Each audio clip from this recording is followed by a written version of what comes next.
I felt the vibrations of heavy footsteps before I heard them, purposeful, unfamiliar. My fingers tightened around the smooth, wooden handle of my walking stick, the one my grandmother had crafted for me before she passed. Its familiar notches and grooves beneath my fingertips were the only comfort in a world of unrelenting darkness. The scent of pine and frost hung in the air, sharp and biting against my heightened senses. Winter had come early to our small pack settlement, tucked away in the forgotten valleys where weaker packs like ours could survive unnoticed.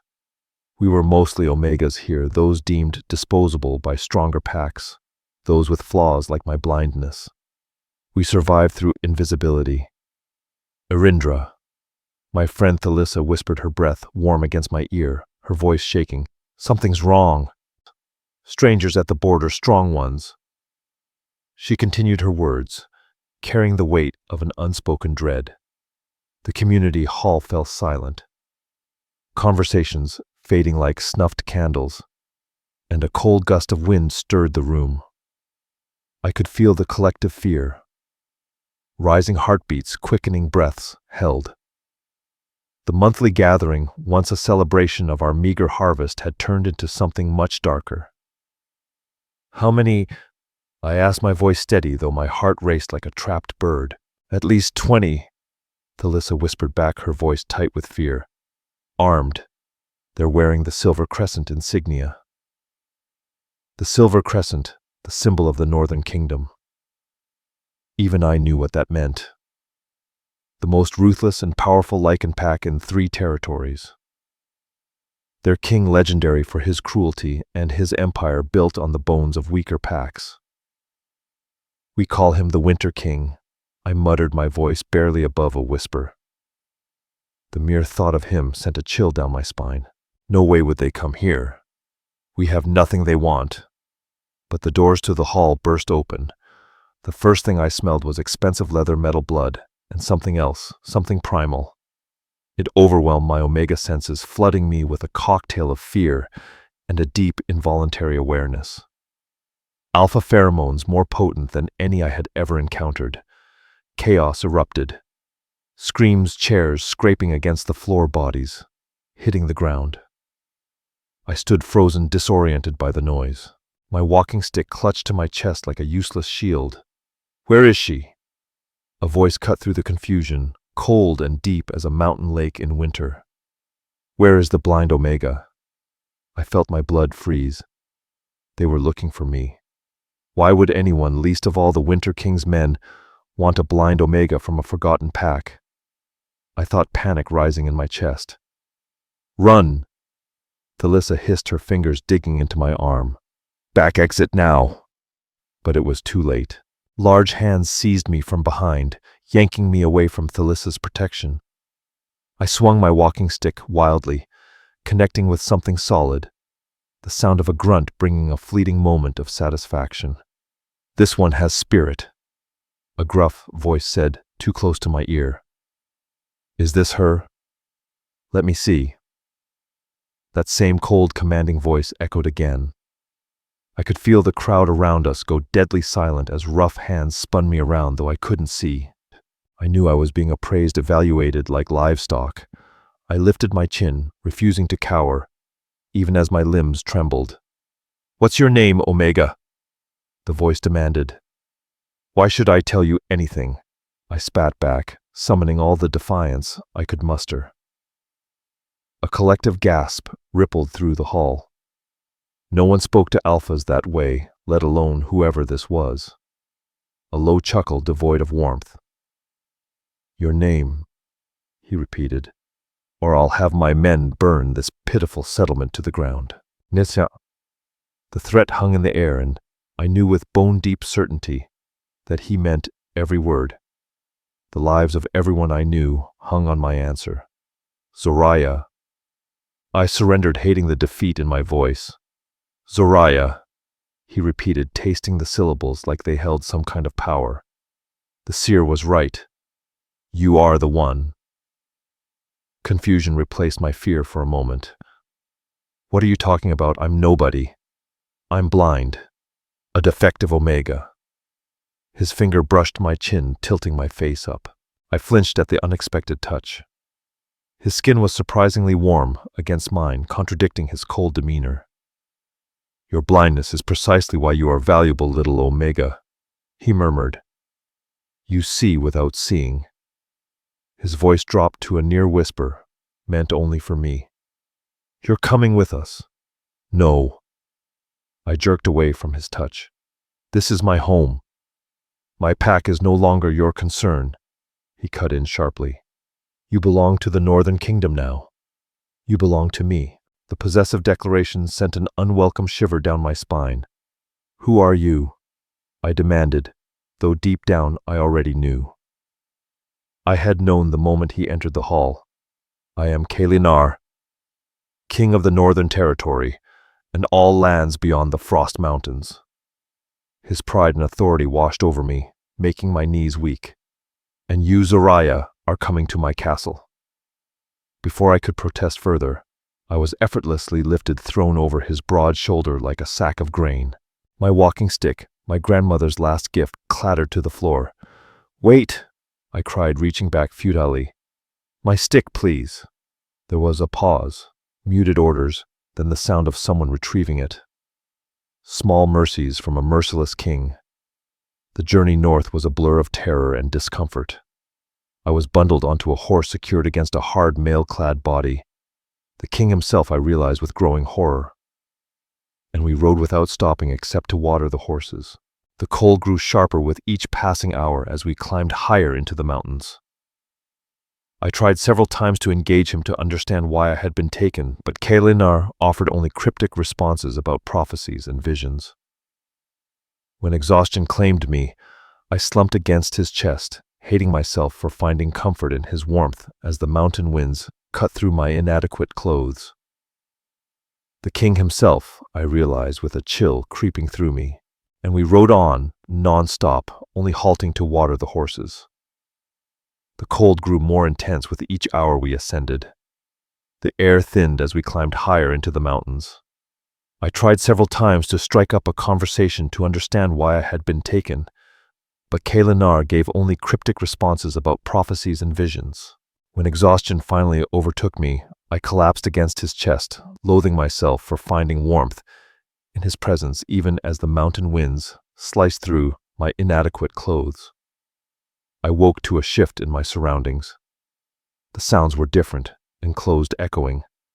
The air was thick with the scent of stone metal and the remnants of old fires. We had arrived at his castle.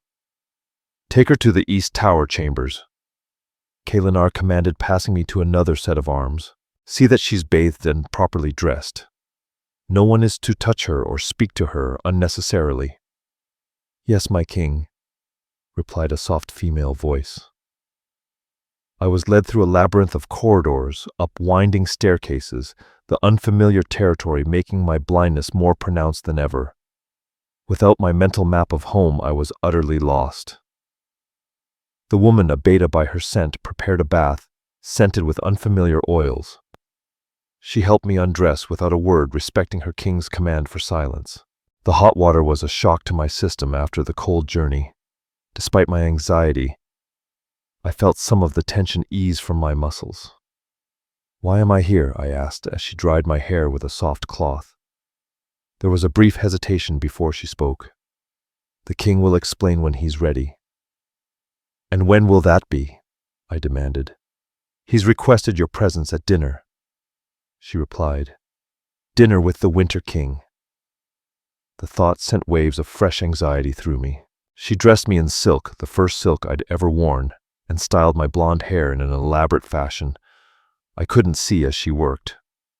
I overheard fragments of conversation from servants passing by in the hallway.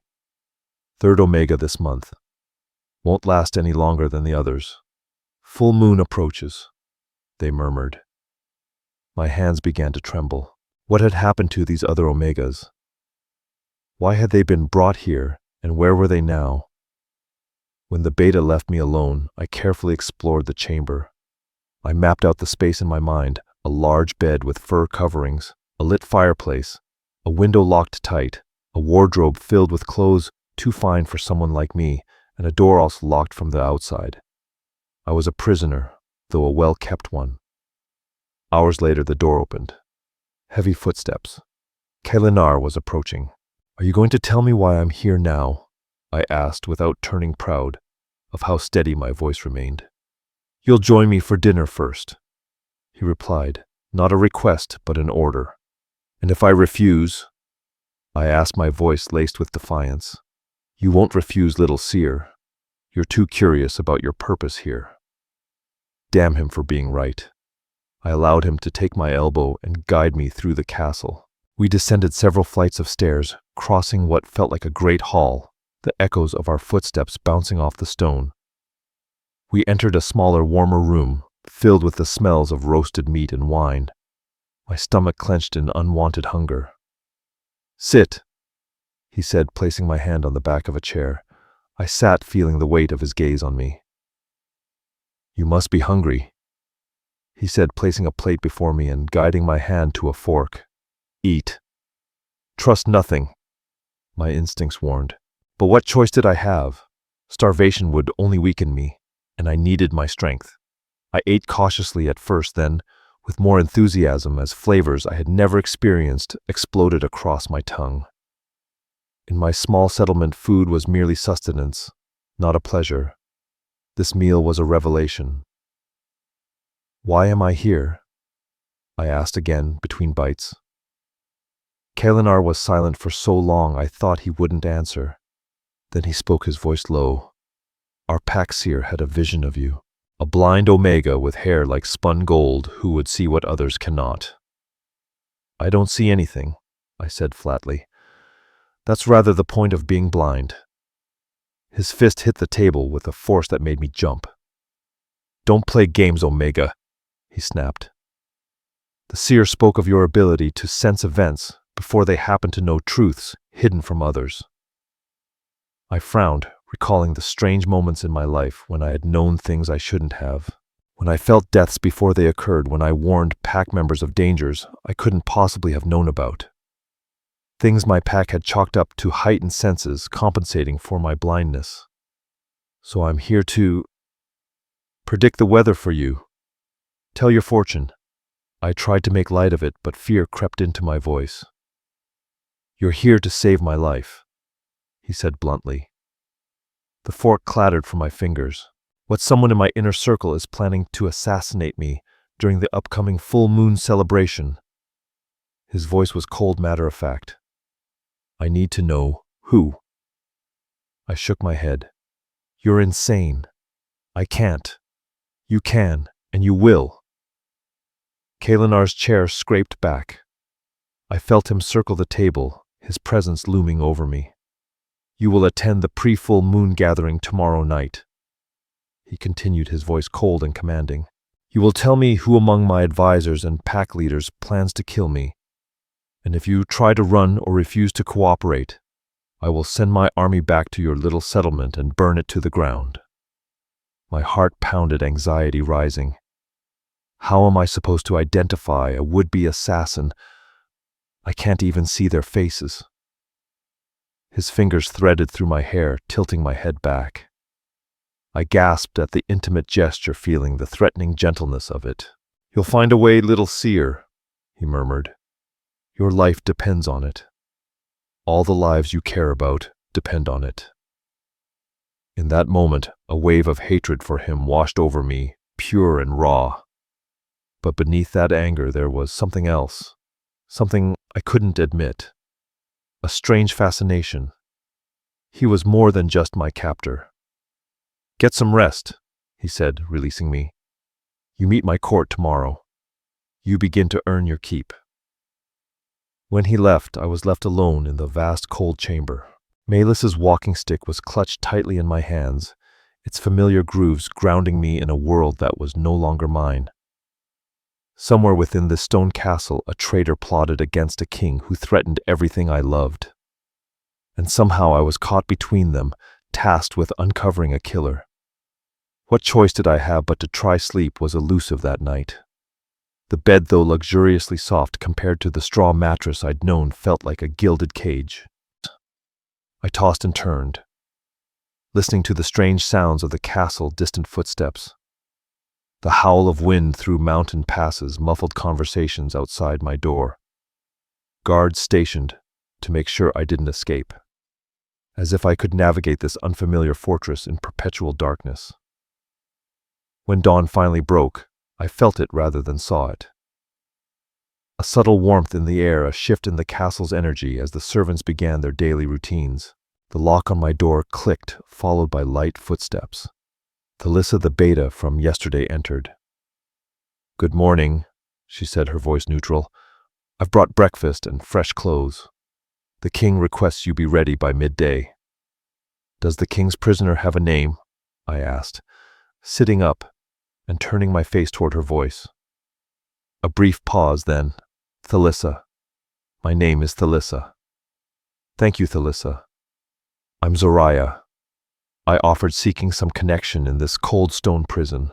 "I know who you are," she replied, her tone softening. "Everyone knows. The blind seer who will save the king." I sighed. "Is that what they're saying? I'm not sure I can save anyone." Thalissa approached, carrying the scent of honey and bread. "You should eat. Tonight's gathering will be challenging," she said, her voice laced with uncertainty. "You'll be there. I serve the high table," she added, pressing a warm mug into my hands. "Sweet tea with herbs. It will help calm your nerves." I sipped gratefully, the warmth spreading through my chest. "What can you tell me about the court?" I asked, trying to prepare myself. "Who will be there tonight?" Thalissa was silent for a long moment, and I thought she wouldn't answer. Then her voice lowered. "I shouldn't speak of such things." "Please," I whispered. "He expects me to identify a traitor among people I've never met. I don't know the politics, the relationships, the grudges. Anything you can tell me might help and might save your king." Thalissa hesitated, then sat on the edge of my bed. Her weight barely dented the mattress. She was small, not much older than my 19 years. "The king's inner circle consists of 5 pack leaders and 3 advisors." She started, her voice hesitant. "The Northern Territory is divided into regions, each governed by an alpha loyal to King Kalinar, or supposedly loyal." She described each of them: General Thorian, the military commander with a fearsome reputation and a scarred face; Lady Saphira, the only female pack leader known for her cunning and ambition; Lord Rhaegar, an aging Elfa, whose lands border human territories; Baron Xander, the king's cousin and childhood friend; Count Varin, the newest addition who gained his position after the mysterious death of his predecessor. The advisors included Varen, the ancient record-keeper Dragon, the royal physician, and Corin, the spy master, whose network of informants supposedly reached every corner of the kingdom. And the seer, I asked the one who had the vision about me. "Oracle Heiress," Thalissa supplied. "She rarely attends court functions. Her health is fragile." I stored away each name, each detail, building mental portraits of people whose faces I would never see.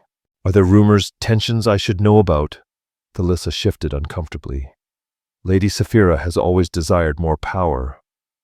Some say she aims to be queen. Baron Xander lost his mate last winter. Many believe the king could have saved her, but chose not to. And Count Varen, few trust him. His rise was too fast, too convenient. There are motives there, all of them. But suspicion wasn't proof." "Thank you, Thalissa," I said sincerely. "You've been kinder than I expected." Her gentle touch on my hand was a surprising comfort. Not all who serve Kalinar share his ruthlessness, Zoraya. Some of us remember when he was different. Before I could ask what she meant, the door opened again and heavy footsteps echoed. Not Kalinar's, but another alpha entered. "The king commands the Omega's presence in the Great Hall," a gruff voice announced. Thalissa quickly stood. "She isn't dressed yet," the king said midday. "Plans have changed," the voice continued. "The oracle has requested to see her immediately." My heart raced. The mysterious seer who had set this strange chain of events in motion wanted to meet me. Maybe she could provide answers where Kalinar had only offered threats. Thalissa helped me dress quickly, in what felt like heavy velvet, arranging my hair in a simple style. She pressed my walking stick into my hands, murmuring, "Be careful what you reveal to Lysandra. She sees much, but her loyalties are complicated." With that cryptic warning, I was escorted through the winding corridors of the castle. The guard said nothing, only guiding me with a firm hand on my elbow that tightened whenever I slowed. We descended deep into the castle. The air grew cooler and damper, and the sounds around us became more muffled. We were heading underground, I realized. The oracle lived beneath the earth. We stopped before what I sensed was a small door. The guard knocked 3 times, paused, then knocked twice more, a pattern, a code of sorts. "Enter, blind one." A reed-like voice called from within. The guard nudged me forward, then closed the door behind me, leaving me alone with the oracle. The chamber smelled of herb smoke, and something else, something ancient and primal that made the hairs on my arms stand on end. "Come closer, child," the voice beckoned. "Let me look upon what my visions have brought us."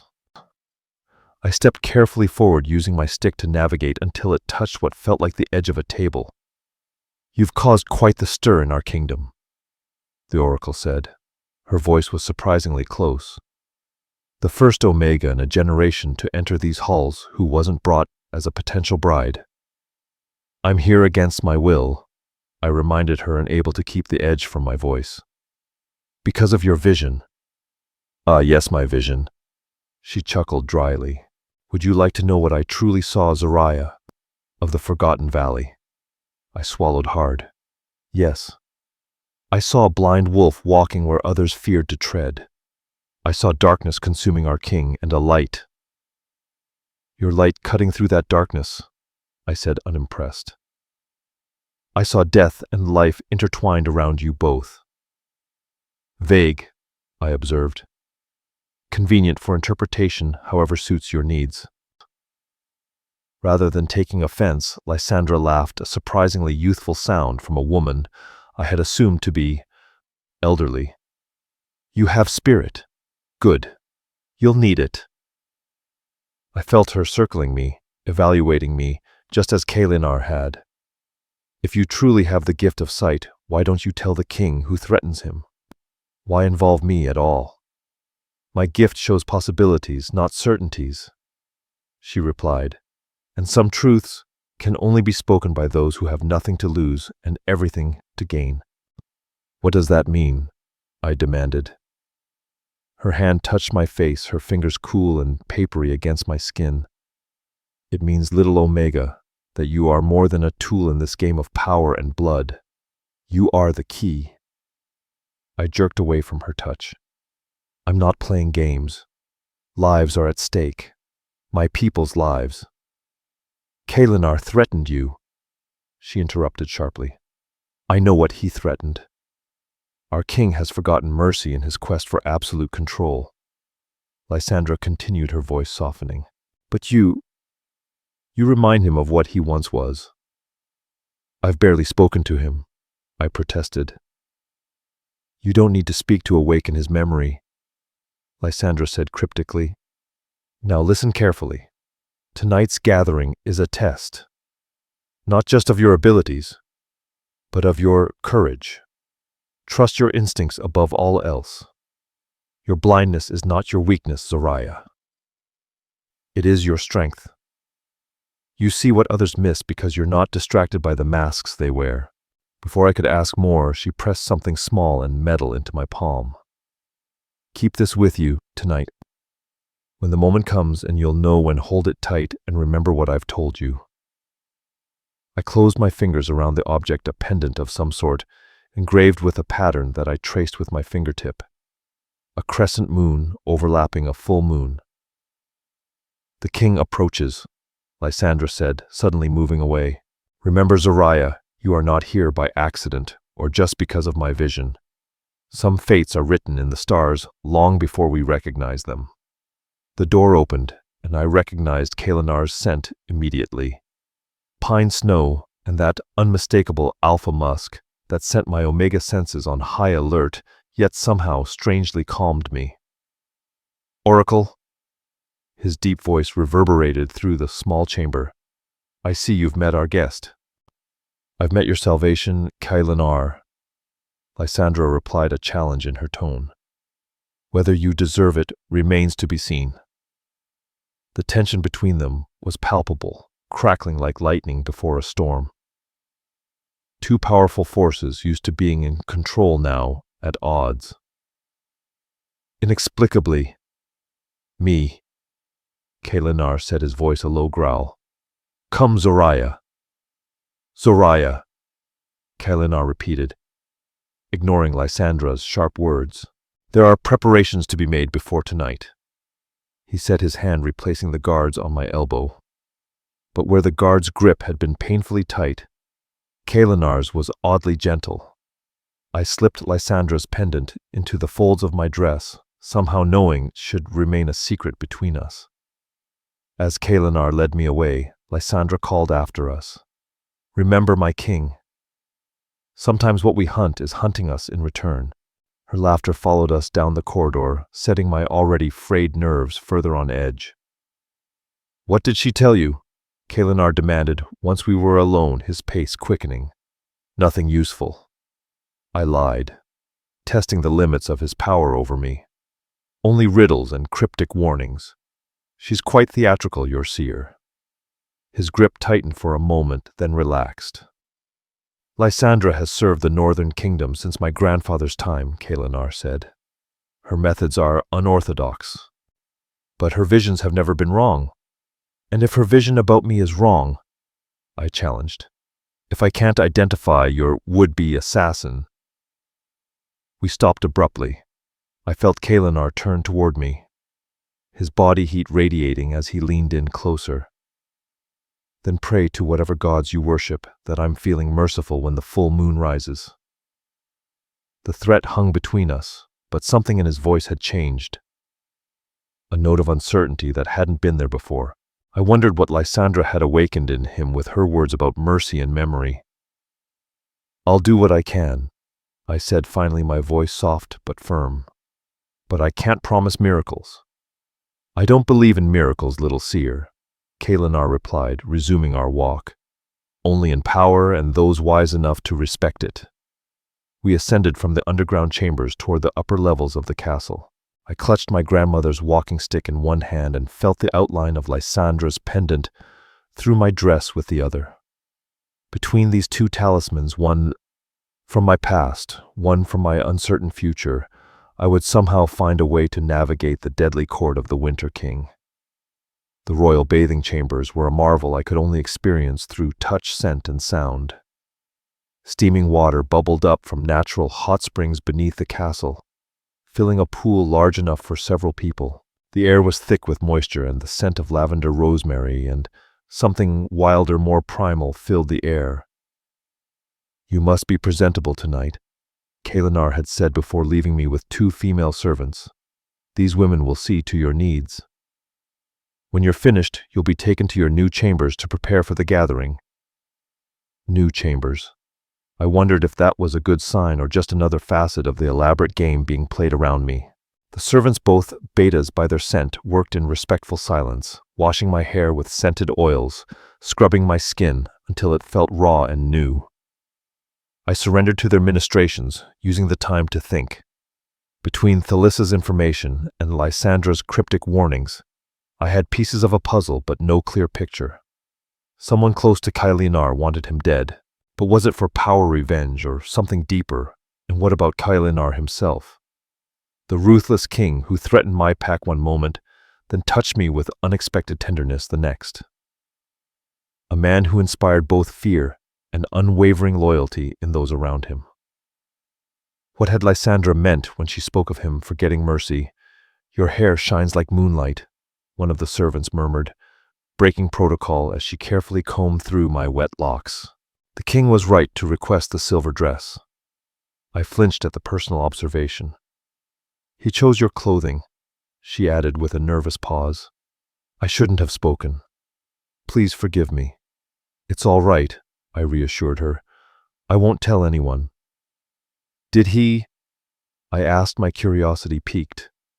Did he say anything else? Only that you were to be treated with the respect due an honored guest, not a prisoner. Her voice lowered further. It's unusual. The king rarely concerns himself with such details, she said almost to herself. Interesting. For someone who claimed I was merely a tool to unmask a traitor, Elena seemed unusually invested in my appearance and comfort. After the bath, I was led to my new chambers. Larger than the previous room, judging by the echoes of our footsteps and the vast space I explored carefully. A fire crackled in the hearth, warming the room. The bed was enormous, its covering soft as clouds beneath my fingertips. But most surprising was the balcony I discovered. The doors were unlocked and open to the mountain air. You're not confined to your room anymore, I asked Alyssa, the servant who had spoken to me earlier. The king said you're to have freedom to move about this wing of the castle, she explained, though I could tell from her tone that she wasn't entirely sure of the extent. There will still be guards at the main corridor entrance. Still a prisoner then, but with a longer leash. I wondered about Elena's strategy. Was this a test of my loyalty? Or was it something else? I stepped onto the balcony, the cold mountain air brushing against my face. The sounds and scents told me we were high up, overlooking what must be a breathtaking view of the Northern Territory. The wind carried the scent of pine forests, snow, and the wild. I breathed it in deeply, allowing myself a brief moment of peace before the storm I knew was coming. But that peace shattered when the chamber door flew open with a sudden force. Multiple sets of footsteps entered. Elena's, but also others. Unfamiliar voices, unfamiliar scents. Is this really necessary? A woman's cultured, cold voice cut through the air. Bringing a blind Omega to court. What's next, my king? Shall we invite the humans to our sacred ceremonies? Watch your tone, Saphira. Elena growled, his voice sharp. You forget yourself, he added. Forgive me, your majesty. Saphira replied, though she didn't sound apologetic. I speak only out of concern for your reputation. Already rumors are spreading about your unusual interest in this Omega. I remained on the balcony, listening intently, as another male voice joined the conversation. The king's decisions are not yours to question, Saphira, this new voice said. It was older, more authoritative. If he believes this girl serves a purpose, that should be enough for us all. Always the loyal dog, aren't you, Rhaegar?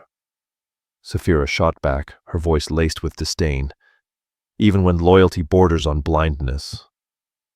Rhaegar, the aging alpha, whose lands bordered human territories.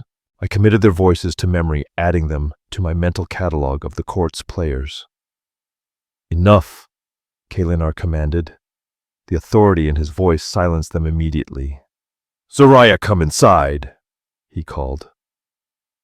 I hadn't realized he knew I was still on the balcony. Clutching my walking stick, I made my way carefully back into the chamber, feeling the weight of several gazes on me. The air was thick with tension, alpha pheromones competing for dominance. Lady Saphira, Lord Rhaegar, may I present Zoraya of the Valley Pack? Elena announced formally. She's here under my protection and will be attending tonight's gathering.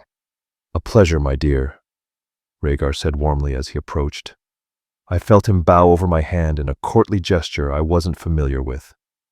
Any guest of His Majesty is welcome in Northern Court. Some guests more than others. He added, his tone taking on a double meaning.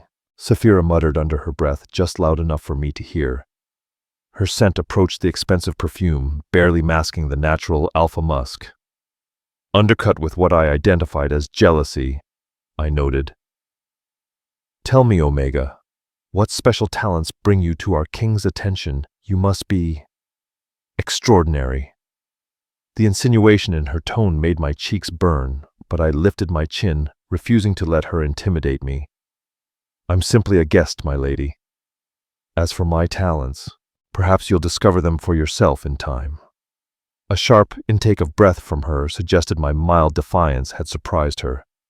I felt Kalinar draw closer, a wall of heat and barely contained power.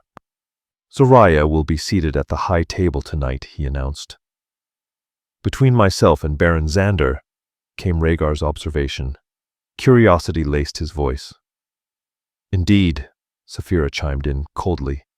One might wonder what she's done to deserve such an honor. One might remember their place. Kalinar countered, his tone steely, or find themselves without one at court. The threat hung heavily in the air. Saphira retreated, both literally and figuratively. Of course, my king. I meant no disrespect. We look forward to becoming better acquainted with your guest this evening. Rhaegar said, his voice carrying a subtle bite. After they departed, Kalinar stayed, his presence filling the room like a physical weight. I turned toward him, feeling for the first time since childhood that I wished I could see his face, read his expression. Are they all like that? I asked. Your court, wolves circling for weakness. He confirmed, moving to pour himself a drink. The glass clinked against the crystal as he spoke. Some more obvious than others. Lady Saphira doesn't seem to care for me, I noted. A low chuckle rumbled in his chest. Saphira doesn't care for any woman who enters these halls, especially one who draws my attention. I processed his words, recalling Thalissa's comment about Saphira's ambition to become queen. I'm not competing for your throne if that's what she fears. No, he agreed, stepping closer. You're competing for something far more valuable. His cryptic words hung in the air, the meaning slipping through my fingers just as easily as his words. At that moment, servants entered with my evening attire, and Kalinar excused himself, pausing at the door. Remember your purpose tonight, Zoraya, he said. Watch, listen. Tell me who among them wishes me harm. It could be any of them, I pointed out. Or all of them. You don't seem particularly beloved. My blunt assessment earned another one of those surprising laughs. Perhaps that's why I find your company refreshing, little seer. You speak truth where others offer only flattery. Once he left, I fingered the pendant Lysandra had given me, considering the possibility that Lady Saphira could be the assassin. Her ambition was obvious and her resentment clear. But somehow it felt too obvious, too easy. The silver dress Kalinar had chosen felt like liquid moonlight against my skin, the fabric finer than anything I had ever worn. The servants arranged my hair and adorned my neck and ears with what must have been precious gems, handling them with a reverence that told me they were more than just ornaments. You look beautiful. Thalissa's voice came from the doorway after the others had left. She had returned to escort me to the gathering. I wish I could see it. I admitted, a rare moment of vulnerability slipping through. You don't need to see to understand the power you hold tonight, she replied enigmatically. Every wolf in that hall will be watching you, some with curiosity, others with fear. Fear of a blind Omega, I scoffed.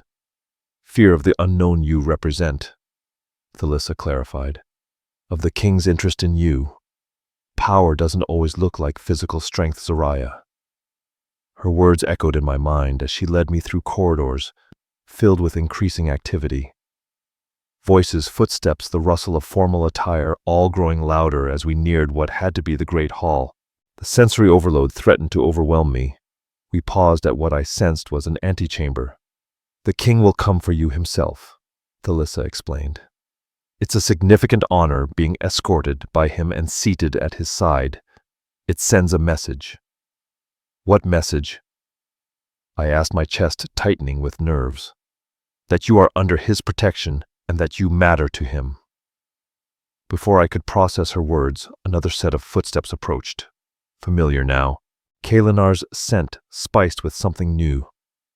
Something that made my Omega senses flutter with awareness.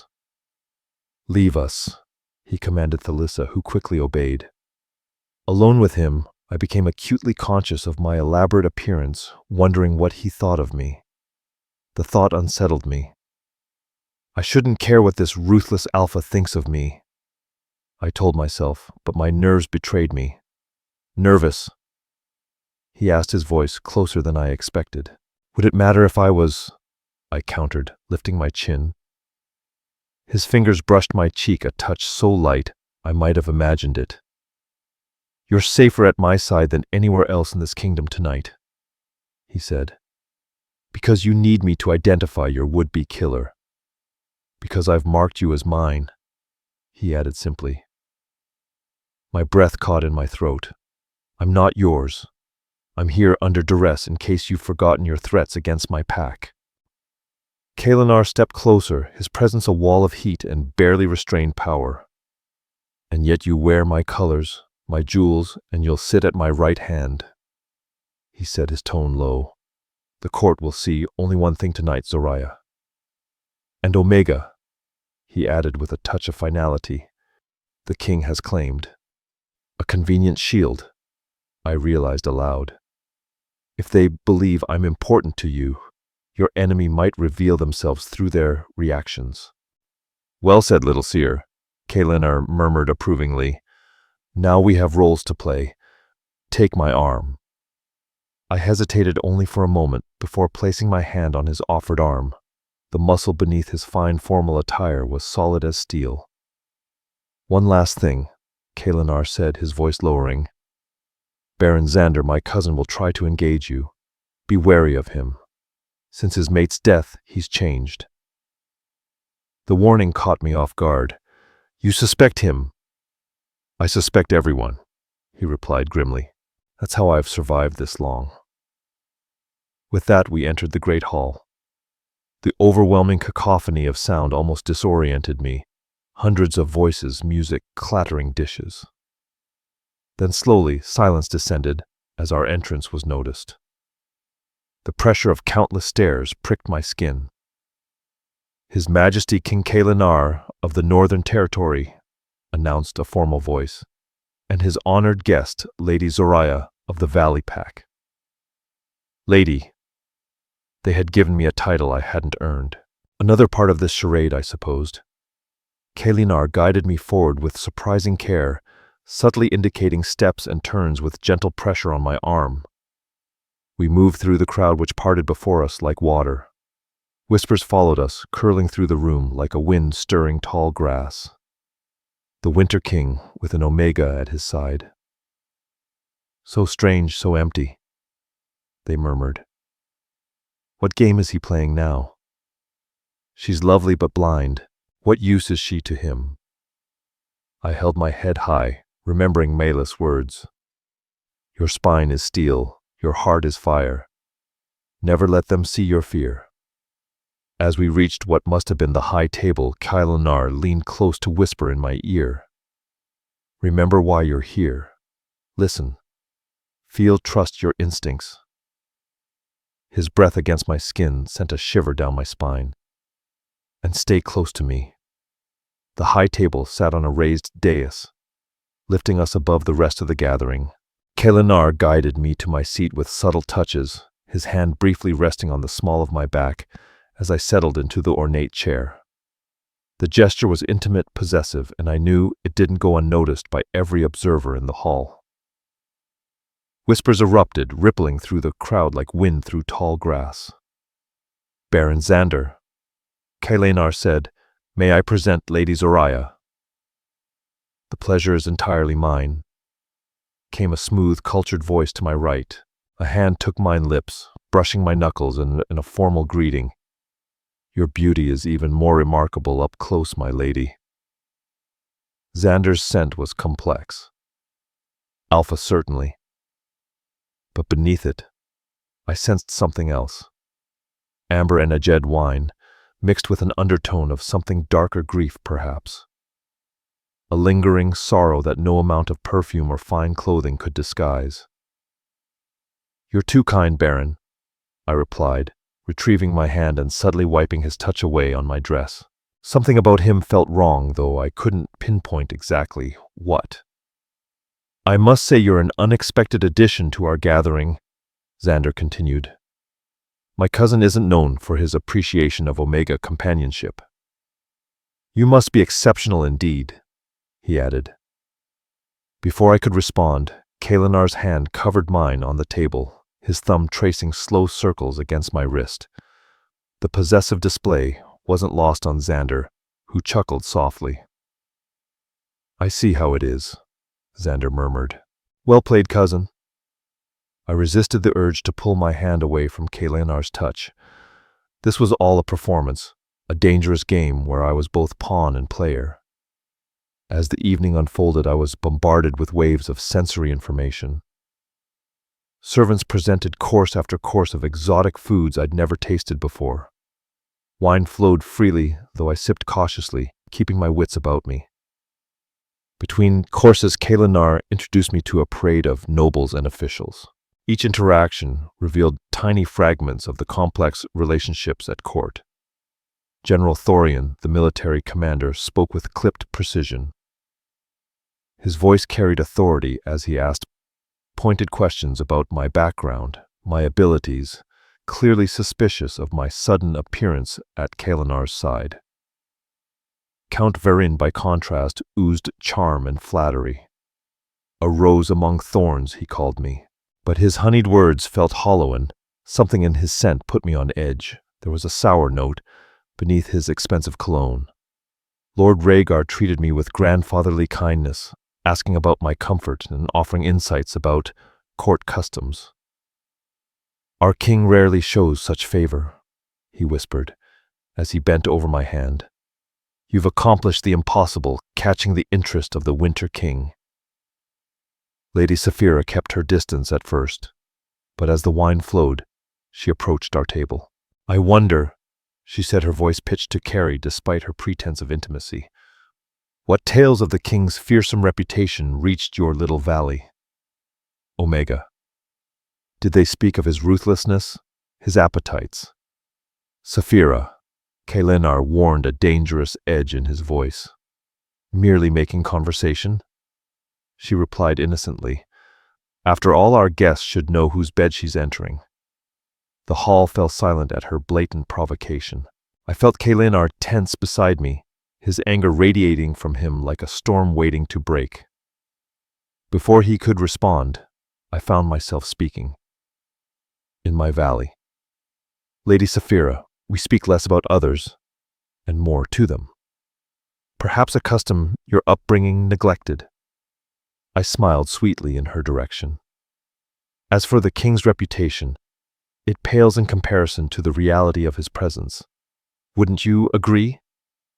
A collective gasp rippled through the room, followed by muffled laughter. Saphira retreated, humiliated, but seething. I had made an enemy, but I sensed that she already had been won from the start. "Dangerous game, little seer," Kalinar murmured in my ear, approval lacing his voice. "I'm learning from the master," I returned quietly. As the formal dinner wound down, the gathering shifted into a more relaxed affair. Tables were moved aside to create space for mingling. Musicians began to play, filling the hall with haunting melodies of northern Lycan traditions. Kalinar was drawn away by his advisors, leaving me momentarily alone at the high table. I clutched Lysandra's pendant through the fabric of my dress, trying to make sense of the swirling currents of conversation and emotion around me. Too many suspects, too many motives. Everyone seemed to either fear Kalinar, respect him, or covet his power. Any one of them could be plotting against him. "You seem troubled, Lady Zoraya," a voice interrupted. It belonged to Corin, the spy master, whom I hadn't formally met. He slid into Kalinar's vacated chair, his movements so silent I hadn't even detected his approach. A disquieting skill. "Court gatherings are overwhelming," I replied carefully, "especially when one is searching for something specific." His voice lowered. "Or someone." My blood chilled. Did he know why I was here? "I'm not searching for anything." I lied, my heart racing, simply adjusting to unexpected circumstances. Corin said with a soft laugh. "We are all searching, my lady. The king searches for loyalty. Saphira searches for power. Xander searches for vengeance. The question is, what do you seek, freedom?" I answered honestly, my voice steady despite the swirl of uncertainty in my chest. "For myself, and my pack. Ah, he said, his tone shifting. A modest ambition considering your position. What position is that? I asked, confused. The first Omega to catch our king's eye since the tragedy. You have more power than you realize, blind one. Before I could respond, Kylanar's scent cut through the air, announcing his return.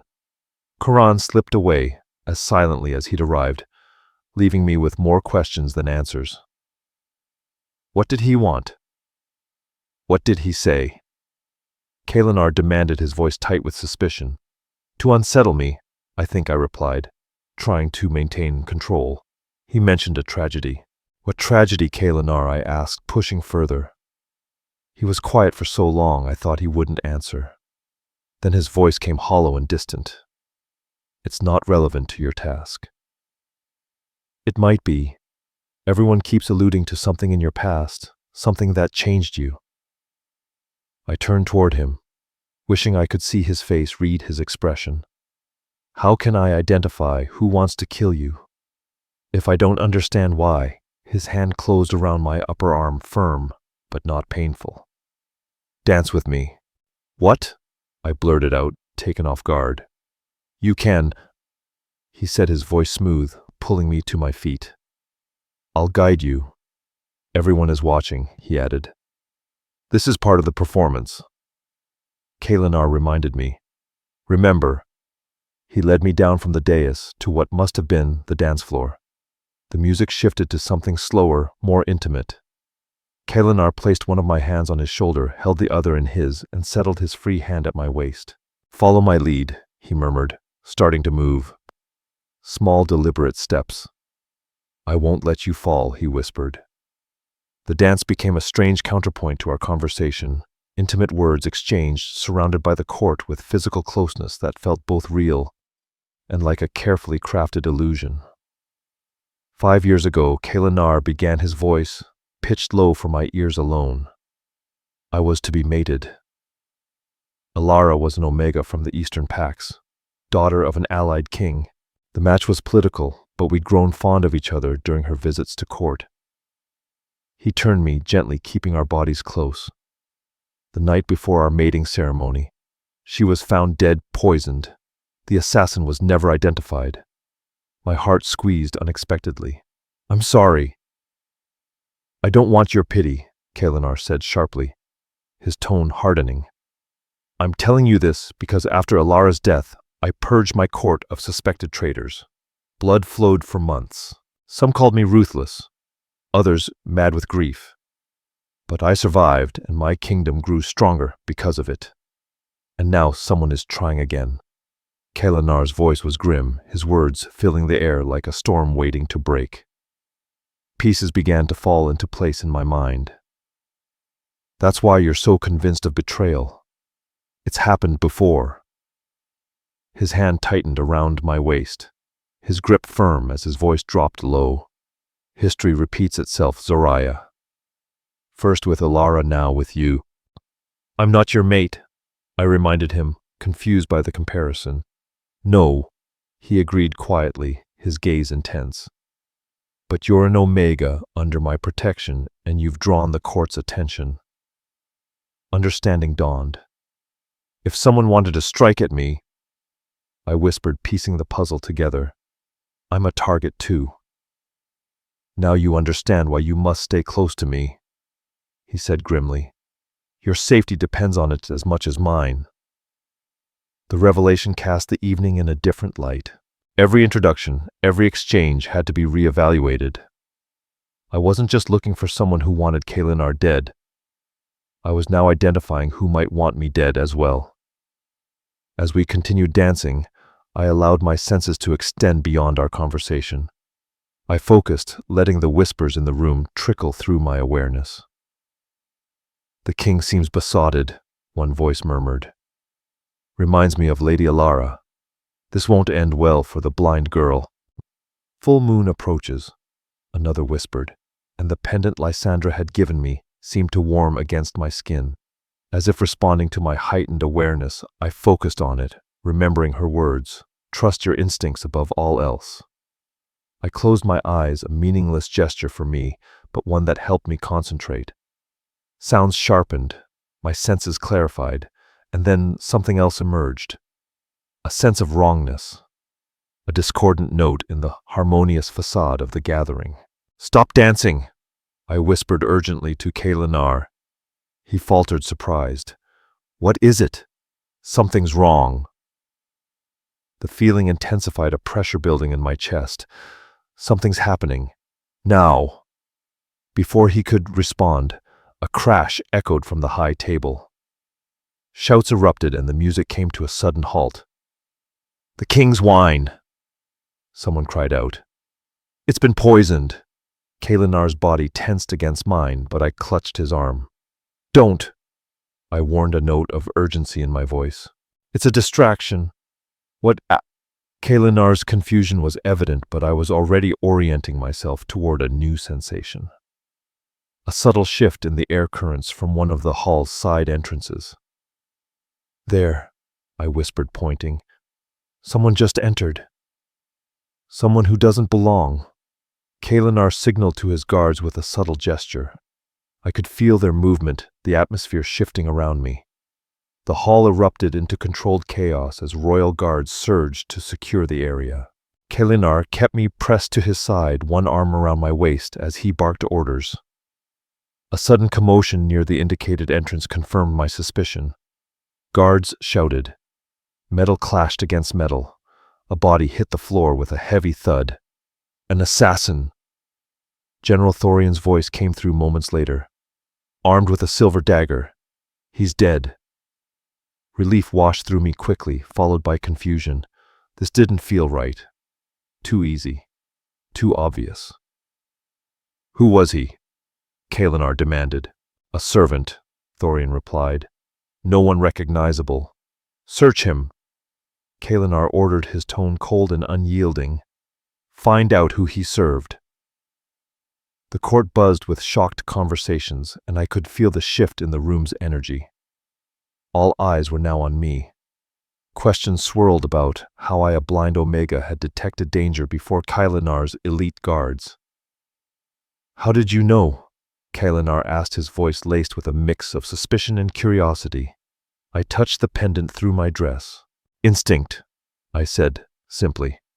"But Kalinar," I continued, my voice low but urgent, "I don't think, Your Majesty." Before I could finish, Koran's voice cut through the hall. "The assassin carried this, he said, holding up an object. A moment of silence stretched before Kalinar's sharp intake of breath. His body went rigid beside me. "What is it?" I whispered. "A token." Koran replied, his voice calm but deadly, bearing Baron Xander's family crest. And the air in the hall shifted again, the tension thickening. The collective intake of breath from dozens of throats reverberated in the room. "Where is my cousin?" Kalinar demanded, his voice low and dangerous. No answer came. In the chaos, Baron Xander had vanished. "Find him." Kalinar ordered, his voice laced with the promise of violence. "Search every corner of the castle." As guards rushed to obey, I clutched Kalinar's arm, my thoughts racing. "Something isn't right," I insisted. "This feels too convenient, too obvious." "The evidence speaks for itself." Kalinar countered, his tone hard. "Royce has harbored resentment since his mate's death," I argued, processing what was happening. "He blamed me for not saving her. But to leave his own crest, I pressed. No assassin would be that careless. Unless they wanted to be identified. Unless this is exactly what someone else wants you to believe." Kalinar hesitated, the weight of his suspicion sinking in. I could feel the inner conflict tearing at him. Rage at the apparent betrayal, clashing with the strategic caution he was known for. "The full moon is tomorrow night," he said, his voice darkening. "If Royce is guilty, we'll extract the truth from him before the ceremony." He turned to face me, his hand cupping my cheek in a gesture that felt too genuine to be mere performance. "You've proven your worth tonight," Zoraya Kalinar said softly. "Your gift is real." But as the court began to disperse under heavy guard and Kalinar escorted me back to my chambers, a seed of doubt gnawed at me. Lysandra's pendant still felt warm against my skin, its subtle heat a reminder that the true danger had not passed. The traitor's identity remained hidden, and I couldn't shake the feeling that we were all just pieces in a game whose rules I didn't fully understand. Dawn broke to chaos within the castle. Guards patrolled every corridor, checking identities, searching rooms. The hunt for Baron Xander continued, but with mounting frustration. He had vanished like morning mist, leaving no trace behind. I sat by the balcony in my chambers, Malus' walking stick across my lap, mine turning the pendant over and over in my fingers. The metal had cooled overnight. It no longer offered the same warmth and certainty I'd felt in the great hall. Something was missing from the puzzle, a connection I couldn't quite grasp. A soft knock interrupted my thoughts. The door opened, and Thalissa's familiar scent entered along with her. "The king requests your presence in the war room," she said, her voice taut with tension. "The advisors are gathering. Have they found Xander?" I asked, rising and smoothing my dress. It was simpler than last night's elaborate finery, but still far richer than anything I'd ever worn in the valley. "No," Thalissa replied, taking my elbow to guide me. "But they've discovered something in his chambers. Something disturbing." The war room hummed with restrained energy when we arrived. I felt the buzz of multiple heartbeats, the rustle of maps being consulted, and the clink of weapons being examined. As soon as I entered, conversation ceased, and all attention shifted toward me. Kalinar's scent approached warm pine and cold authority. "Zoraya," he greeted, his voice carrying less warmth than it had the previous evening. The performance for the court was over. Now I was a tool again. "Tell them what you sensed last night," Kalinar commanded. "Every detail." I repeated my experience, the wrongness I'd felt, the presence at the side entrance, and the certainty that had gripped me. As I spoke, I became aware of the skepticism in the room, particularly from General Thorian, whose scent carried disbelief and thinly veiled contempt. "Convenient," he muttered when I finished.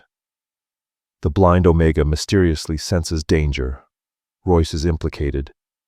And now she has the king's ear," Kalinar warned sharply. "Watch yourself, General," he added, his voice low. "Did she—" Thorian challenged, his voice skeptical. "Or did she participate in an elaborate distraction? The assassin was a nobody, barely armed, poorly trained." "No real threat to you," Thorian continued. Yet his appearance shifted all attention from the high table where your actual wine was poisoned to a commotion across the room. I hadn't considered this angle. Had I been manipulated, led to sense a lesser threat while a greater one unfolded? "What did you find in Xander's chambers?" I asked, redirecting the conversation. A tense silence followed. Then Korin, the spy master, answered. "Correspondence with Eastern Pack leaders, plans for troop movements along our borders, and this." Something heavy was placed on the table. A ceremonial dagger, Kalinar described for my benefit, his voice flat. "Silver-infused steel, lethal to our kind. The hilt bears in it ancient runes of power binding. May I?" I asked, extending my hand. After a brief hesitation, the weapon was placed carefully across my palms. The moment I touched it, wrongness flooded through me. The same sensation I'd felt in the great hall, but stronger, clearer. The metal felt strange against my skin, almost slippery, as if rejecting my touch. "This isn't Voices," I said with sudden certainty. "His family crest is engraved on the pommel," Thorian countered. "Nevertheless," I insisted, "it doesn't belong to him. It doesn't feel like him." "Feel like him?" Thorian's voice dripped with derision. "Now the blind girl claims to read objects." "Enough," Kalinar interrupted. His voice was calm, but the sharpness in his tone cut through the room. "Zoraya has proven her sensitivity to things we cannot perceive," he said, his hand briefly touching my shoulder. Whether it was reassurance or warning, I couldn't tell. "Continue searching for Xander," Kalinar ordered, his voice thick with authority. "I want him found before moonrise." The meeting dissolved, but Kalinar asked me to stay behind. When we were alone, his controlled facade cracked slightly. I trusted him, he admitted, pacing with frustration. Xander was more like a brother to me than a cousin. We grew up together, trained together, fought together. Which is why this makes no sense, I ventured. Why would he leave such obvious evidence? Why flee instead of denying the accusations? Fear, Kalinar suggested, his voice edged with bitterness. He knows what happens to traitors in my kingdom. Or he was framed. I countered, my thoughts racing. Set up to take the fall while the real traitor stays hidden close to you. Kalinar stopped pacing, his expression hardening. You still believe the thread isn't over? I touched Lysandra's pendant in my pocket, feeling the familiar warmth it had once given me. I know it isn't. He was silent for a long moment, his mind working through years of ingrained suspicion. Then with a low sigh, he spoke. The full moon ceremony begins at sunset. All pack leaders and advisors will attend. It's our most sacred rite and the most vulnerable I'll be all year. Understanding dawned in me. The perfect time to strike. His voice dropped, his words becoming softer, but still carrying weight. I want you by my side tonight, Zoraya. Your senses may be the only warning I get. The intimate request lingered in the air between us, layered with meanings neither of us were ready to face. I'll be there, I promised, surprised by how much I meant it. The preparations for the full moon ceremony consumed the rest of the day. Servants rushed through the corridors bearing ritual items, aromatic herbs, and ceremonial clothing. The air vibrated with nervous anticipation, tension hanging thick in the castle. I spent the hours in quiet contemplation, piecing together fragments of conversation, reactions, and impressions from the previous night. But the pendant remained cold in my hand, offering no guidance. I thought of Lysandra's words, trust your instincts above all else. Late in the afternoon, as I was being dressed in ceremonial robes of unexpected weight and complexity, an unexpected visitor arrived. Oracle Lysandra requests an audience, announced a guard at my door. I dismissed my initial reluctance. Send her in. Lysandra's presence filled the room like smoke, insubstantial, yet pervasive. You've been busy, blind one, she observed, circling me slowly. Your performance last night impressed even the skeptics. But the real threat remains. I said, my voice steady. Your pendant, it warned me, but I still can't identify the true traitor. Perhaps you're asking the wrong question. Lysandra stopped before me, her breath thick with herbs and secrets. You seek who wants the king dead. Ask instead, why were you brought here? I frowned, unsure of her meaning. Because of your vision. My vision, she repeated with a smile in her voice. Did Kalinar tell you what I actually said, that a blind Omega would see what others could not? I recited the words Lysandra had spoken, that I would save him. Half-truths, she whispered. I saw a blind wolf walking where others feared to tread. I saw darkness consuming our king. And a light, I added the words, feeling heavy. Your light cutting through that darkness. You told me this already, I said impatiently. What I didn't tell you, Lysandra continued, her voice soft, yet full of knowing, was the rest. I saw the king's salvation coming, not from identifying his enemy, but from finding his heart. I saw an Omega who would restore what was lost when Alara died. His capacity for mercy, for trust. I stepped back, unsettled by her words. You're saying this was never about an assassin that I was brought here for, what, to soften him, to save him from himself? Lysandra's expression softened almost imperceptibly. The greatest threat to Kalinar isn't a dagger or poison. It's the coldness that has consumed him since Alara's death. A king who trusts no one, loves nothing, will eventually fall to his own isolation. So there is no traitor? I asked, confused. Oh, there is, Lysandra assured me, her tone serious. But finding them was only half your purpose here. The ceremony tonight will reveal all, if you're brave enough to face it." With those cryptic words, she pressed something else into my hand, a small vial of liquid that smelled of moonflowers and mountain springs. "When the moment comes when your instincts scream loudest, give him this," Lysandra instructed. "It will protect him against what comes." "What is it?" I asked, closing my fingers around the vial. "Truth," she replied simply, already moving toward the door. "The one weapon against which deception has no defense." The full moon ceremony took place in an ancient stone circle atop the highest tower of the castle. Open to the night sky, the circular platform was ringed with torches that hissed and sputtered in the mountain winds. The air hummed with power, thick with the energy of the rising moon that I could sense though never see. Kalinar's hand rested at the small of my back as he guided me into position within the circle. Around us stood his inner circle. Pack leaders and advisors, their presence now familiar to me after spending the day and night in their company. Lady Saphira's expensive perfume. Count Varan's honeyed deception. Lord Rhaegar's seasoned wisdom. General Thorian's military precision. Koran's shadowed presence. The royal physician Dragon, whom I'd barely interacted with. Varan, the ancient record keeper, smelling of dust and parchment. And only Baron Xander remained absent, still unfound. Despite the frantic search through the castle, the ceremony strengthens the bonds between Alpha King and Pack Kalinar, explained quietly as attendants prepared ritual elements.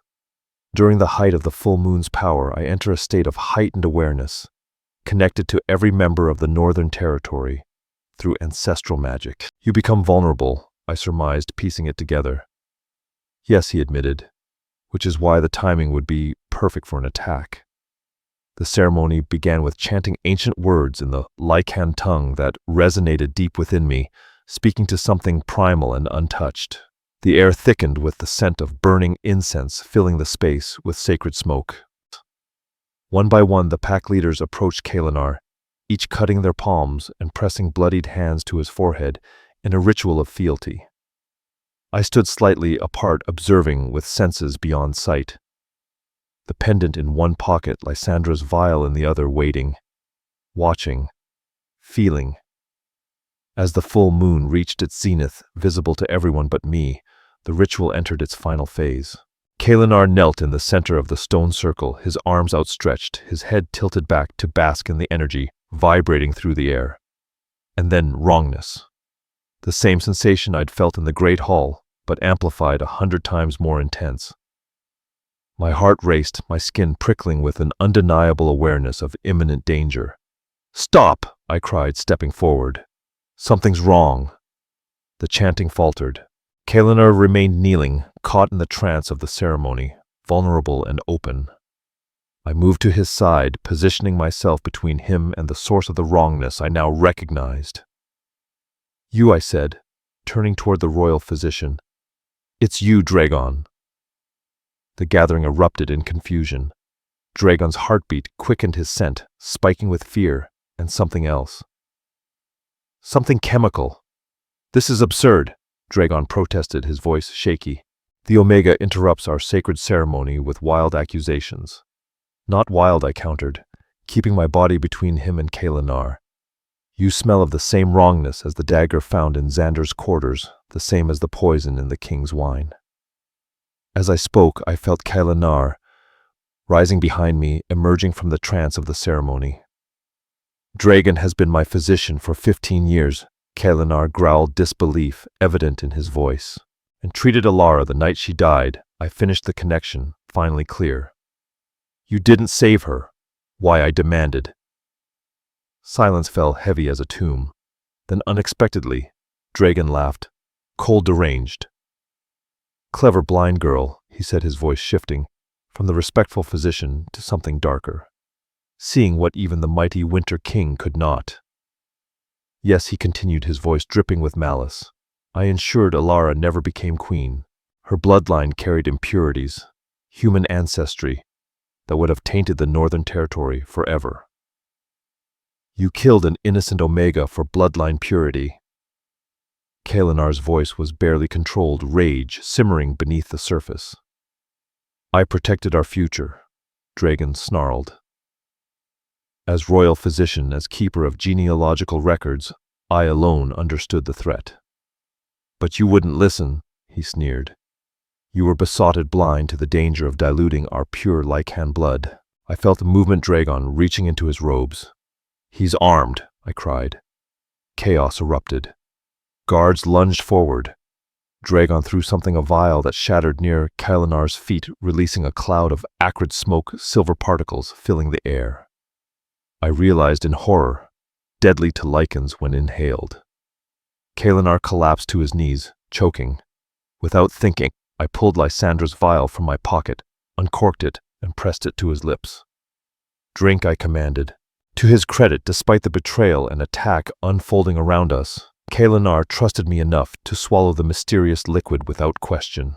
Guards tackled Dragon to the ground as Kalinar gasped, his body shuddering beside me. The silver should have been killing him, but Lysandra's potion seemed to counteract the poison. I held him close, whispering words of encouragement, feeling his body struggle against the toxin. Xander Kalinar rasped when he could speak again. Where is he? The dungeons. Dragon spat, pinned beneath 3 guards. Where else? I needed his family crest to complete the deception. He caught me searching his chambers yesterday morning. He knows too much about the bloodlines, about my work preserving our purity. He had to be silenced. Dragon's voice was cold as the realization hit me. But then the wave of relief and vindication swept through me. Royce was innocent, framed just as I'd suspected. But even with that victory, the triumph felt hollow as Kalinar continued to struggle to breathe beside me. Get him to his chambers. General Thorian ordered, his tone suddenly practical rather than skeptical. And the Omega, too. She knows what was in the vial she gave him, Thorian continued. I was swept along as the guards carried Kalinar from the ceremonial circle. In the chaos, I lost track of Dragon, only hearing the sounds of struggle as he was subdued and dragged away.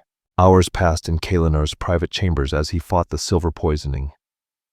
The royal healers worked frantically, but it was Lysandra's mysterious elixir that seemed to make the difference between life and death. I refused to leave his side despite the healers' protests. Why stay? Kalinar asked, his voice hoarse from the damage to his lungs during a brief moment of clarity. Your task is complete. The traitor is caught. I took his hand, surprised at how natural the gesture felt. I told you I would find your would-be killer. I keep my promises. A weak laugh escaped him, ending in a harsh cough. So you do. A rare quality in my world. As dawn broke, Kalinar's breathing finally eased. The crisis had passed. The healers withdrew, leaving us alone in the dim light of a dying fire. Royce has been released from the dungeons, he told me, his voice weak but alive. Soren kept him drugged, planning to kill him after the ceremony and make it look like suicide. Kalinar continued, confirming Royce's innocence. Confirmation of his guilt. I'm glad, I said simply. You need allies you can trust. Trust. He spoke the word as if testing its weight after years of disuse. Lysandra said you would teach me that again. I didn't believe her. Is that why you brought me here, to learn trust? His hand found mine in the darkness. I brought you here because I was afraid, Kalinar confessed. Because a madman's vision of purity nearly destroyed my kingdom from within. Because I've spent 5 years seeing threats in every shadow. And now, I asked softly, now I see differently. His fingers traced my face with an unexpected tenderness. Through you. Ironically, a blind Omega who sees truth more clearly than a king with all his power. I leaned into his touch, no longer fighting the connection that had been building between us since that first night. What happens now? I asked softly. To Soren. To your kingdom. Soren will face justice for his crimes against Elara, against Royce, against the crown. Kaelinar's voice hardened momentarily. As for the kingdom, it needs healing, as do I. And my pack? I asked, though the question felt distant now, as if belonging to another life. They are under my protection now, he promised. No harm will come to them. And you? I asked, heart pounding in anticipation. He hesitated. You are free to return to them, if that is your wish. The offer of freedom genuine, and without conditions, hung between us. The very thing I had wanted since being taken from my home, yet the thought of leaving brought no joy. Only an emptiness I hadn't anticipated. And if that isn't my wish? I asked, my heart pounding. Kaelinar's breathing quickened. Then stay, not as a seer, or a tool, or a prisoner, but as yourself. As Zoraya, who challenged a king and saved him from himself. The Winter King asking instead of commanding, I teased gently. Lysandra would be proud of your progress. He laughed. A real laugh this time, warm and unguarded. Is that a yes? An answer. I leaned forward, found his face with my hands, and pressed my lips to his. The kiss started slow, tentative, then deepened as Kaelinar pulled me closer. His strength returned with his passion. When we finally pulled apart, breathless and transformed, I whispered against his lips. That's a yes, but on one condition. Name it. He murmured, his fingers tangled in my hair. No more secrets. No more games. If I'm to stay, it says your equal, not your possession. My equal, he repeated thoughtfully, as if testing the word on his tongue. The blind Omega and the Winter King. The court will have much to gossip about. Let them, I said, my confidence newfound. We know the truth, that sometimes strength comes in unexpected forms, that seeing doesn't always require eyes, that even the coldest heart can thaw in the right hands. Kaelinar pulled me down beside him on the bed, cradling me against his chest as exhaustion claimed us both. As sleep began to take over, I felt the pendant in my pocket warm again, this time not in warning, but in affirmation. In the years that followed, the Northern Kingdom transformed. The Winter King, once feared for his cruelty, became known for his wisdom, softened with compassion. Xander, exonerated and restored to his position, became Kaelinar's most trusted ally. The Valley Pack was relocated to protected lands near the castle, their status elevated and their safety ensured. And the blind Omega, once taken against her, became queen, her unique insight valued above all else. Her counsel was sought by both allies and former enemies. The pendant Lysandra had given her became an official symbol, crafted into a crown unlike any other in history. Sometimes, when the business of the court was done, Queen Zoraya would sit quietly with her mate. She'd tell him the story of a frightened girl with a walking stick who had been thrown into a world of power and danger, only to discover that her greatest weakness was in fact her greatest strength. Would you change it? Kaelinar would ask her. If you could go back to that night when my men came for you. Zoraya, running her fingers over the familiar features of the face she loved but had never seen, would smile and answer the same way each time. Not a single moment. Some journeys, no matter how terrifying their beginnings, lead us exactly where we're meant to be.